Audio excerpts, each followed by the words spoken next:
नमस्कार. मुख्यमंत्री युवा कार्य प्रशिक्षण योजना काय झालं?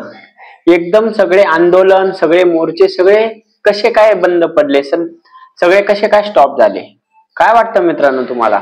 असं काय झालं की सगळे आंदोलन, सगळे मोर्चे एकदम सगळे शांत होऊन गेले?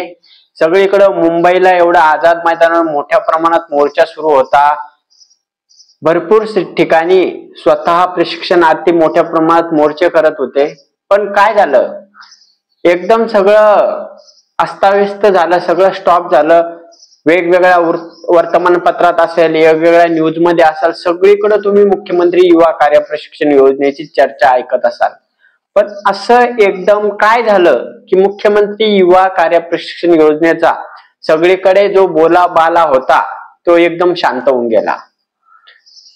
आपल्याला सगळ्यांना माहित आहे की तुकाराम बाबा यांनी खरोखर खूप मेहनत घेतली आणि प्रशिक्षणार्थ्यांना न्याय दिला. 5 महिने का होईना प्रशिक्षणार्थ्यांना जो कार्यकाळ आहे तो वाढवून दिला.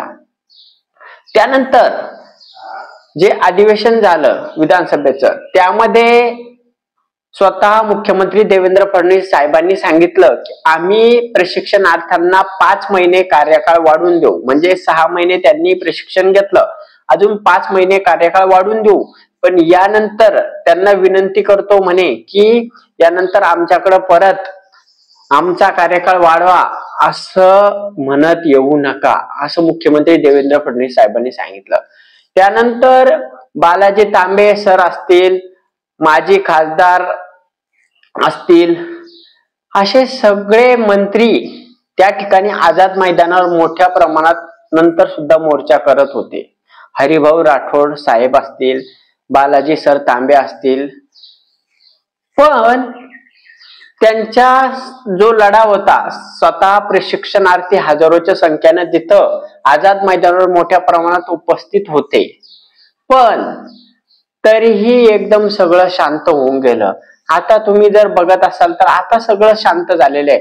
कुठेही आंदोलन नाहीये, कुठेही मोर्चा निघत नाहीये, वेगवेगळं कोणाला पत्र देत नाहीये, काहीच नाहीये, सगळं शांत झालेलं आहे. असं का झालं असेल? असं काय झालं की सगळं शांत होऊन गेलं वातावरण?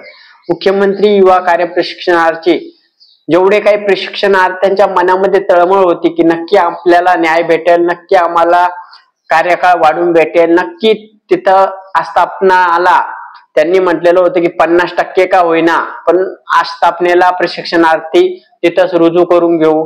पण असं एकदम काय झालं का सगळ्या प्रशिक्षणार्थ्यांचं सगळे शांत होऊन गेले, जेवढे कार्यकर्ते होते ते सुद्धा शांत झाले? असं एकदम काय झालं याचं उत्तर सगळ्यांना शोधणं आहे. एवढं सगळं होऊन सरकारने 5 महिने कार्यकाळ वाढवून दिला, ते आनंदाचीच गोष्ट आहे. पण 5 महिन्यानंतर परत प्रशिक्षणार्थ्यांसमोर उपासमारीचा किंवा रोजगाराचा, बेरोजगाराचा प्रश्न उपस्थित राहणार आहे. हे सरकारला का कळत नाहीये? सरकारने सांगितलेलं आहे की ही एक इंटर्नशिप आहे, हे कंत्राटी द्वारे घेतलेले नाहीये, हे इंटर्नशिप आहे. इथं फक्त तुम्हाला एक प्रशिक्षण म्हणून देईल. एक प्रशिक्षणार्थी आहेत तुम्ही आणि प्रशिक्षण घेतल्यानंतर याचा कुठंतरी तुम्हाला फायदा होईल. याचा कुठंतरी म्हणजे कुठं फायदा होणार आहे याची जाब सरकारला प्रशिक्षणार्थ्यांना विचारणं खूप गरजेचं आहे. भरपूर सारे मनामध्ये प्रश्न आहेत. असं एकदम सगळं शांत होणं, वातावरण सगळं दाबल्या जाणं, भरपूर सारे प्रकरण आहे.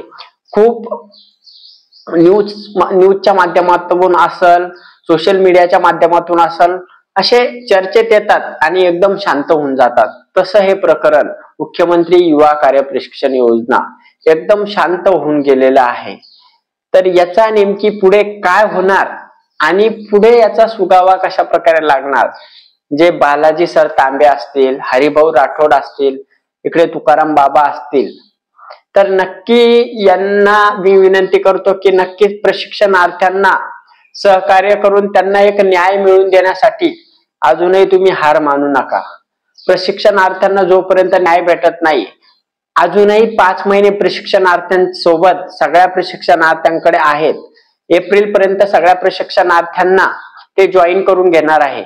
तर जो एप्रिल पर्यंत जॉईन झाल्यानंतर 5 महिने कार्यकाळ अजून हाती आहे, तर त्या 5 महिन्याच्या कार्यकाळामध्ये काही होतंय का, प्रत्येकानं याच्यामध्ये मुंगीच्या पावलांनी का होईना सहभागी होऊन नक्कीच न्याय भेटण्यासाठी प्रयत्न करणं गरजेचं आहे. प्रयत्न अंती परमेश्वर आपण जसं म्हणतो, प्रयत्न केल्यानंतर यश नक्की भेटतं.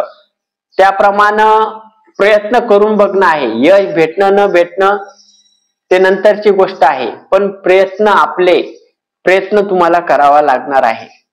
तर सगळ्या प्रशिक्षणार्थ्यांना विनंती आहे की तुम्ही तुमचे प्रयत्न सोडू नका. जेवढे काही व्यक्ती आहेत तुमच्यासाठी लढत आहे, निस्वार्थपणे लढत आहे, त्यांना नक्की पाठिंबा द्या. ते जे म्हणताय ते ऐका आणि नक्की या 5 महिन्यात काय होतंय ते आपल्याला बघावं लागणार आहे. नेमकी प्रशिक्षणार्थ्यांना पुन्हा एकदा बेरोजगार व्हावं लागतंय का त्यांना परत एकदा रोजगार भेटल याचं तर अजून काही सांगता येणार नाहीये, पण सरकारने क्लिअर सांगितलेलं आहे. पण तरीही जो म्हणतोय ना आपण लढा, तो सुरू ठेवला पाहिजे. 5 महिने का होईना, जोपर्यंत शेवटच्या श्वासापर्यंत प्रयत्न करणं आपलं गरजेचं आहे.